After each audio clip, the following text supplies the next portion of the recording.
Hello guys, welcome to Common Man Reviews.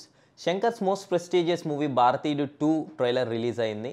అయితే Shankar movie అనగానే సాంగ్స్లో భారీ సెట్స్, కళ్ళు చెదిరే గ్రాఫిక్స్, అలానే సొసైటీ కోసం ఒక చిన్న మెసేజ్, ఇది తన ప్రతి మూవీలో వస్తున్నదే. ఆ ఎక్స్పెక్టేషన్స్ని ఎక్కడా కూడా డిసప్పాయింట్ చేయకుండా ఈ ట్రైలర్లో కూడా అదే విషయాన్ని కన్వే చేశారు శంకర్. నాకైతే ట్రైలర్ చూసిన తర్వాత రోబో 2కి మరియు భారతీయుడు 2కి చిన్న సిమిలారిటీస్ అయితే కనిపించాయి. ఒక యాంటీ సోషల్ ఎలిమెంట్ ఫోర్స్ అనేది కంట్రోల్ చేయలేని పరిస్థితులు ఉండేటప్పుడు చిట్టి మళ్ళీ ఎలాగైతే వచ్చాడో, అలానే ఈ భారతీయుడు 2లో కూడా సిస్టమ్ కరెక్ట్గా లేదు అని మనందరం బాధపడుతున్నాం, కానీ దాన్ని కరెక్ట్ చేసే సరైన పర్సన్ లేరు అని అనుకునే టైంకి భారతీయుడిని తీసుకొచ్చినట్టు అనిపించింది. అయితే ఈ మూవీలో కూడా కమల్ హాసన్ గారు తన నట విశ్వరూపం ఏంటనేది చూపించారు. బాయ్స్ మూవీ ద్వారా లైమ్ లైట్లోకి వచ్చిన సిద్ధార్థ మళ్ళీ అదే శంకర్ డైరెక్షన్లో భారతీయుడు 2లో ఒక మంచి స్ట్రాంగ్ కంబ్యాక్ ఇచ్చేలాగే కనిపిస్తున్నారు. ఈ మూవీలో విలన్ గా ఎస్జే సూర్య యాక్ట్ చేస్తున్నారు. ఈ ట్రైలర్ లో నన్ను డిసప్పాయింట్ చేసిన థింగ్ ఏదైనా ఉన్నది అంటే అది కమల్ హాసన్ గారు తన జులపాలు వేసుకొని ఉంటారు, అది కొంచెం చూడడానికి ఆఫుల్ గా అనిపించింది. బ్యాక్గ్రౌండ్ మ్యూజిక్ వచ్చేసరికి సోసోగా ఉంది, బట్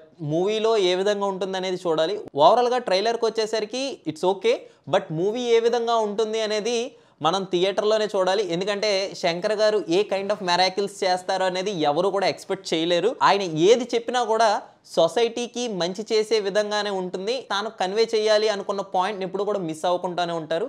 ఇటువంటి హానెస్ట్ అండ్ జెన్యూన్ రివ్యూస్ కావాలనుకుంటే మా ఛానల్కి సబ్స్క్రైబ్ చేయండి. అంతేకాకుండా మీ ఫ్రెండ్స్ అండ్ ఫ్యామిలీకి కూడా షేర్ చేయడం మర్చిపోకండి. Thank you.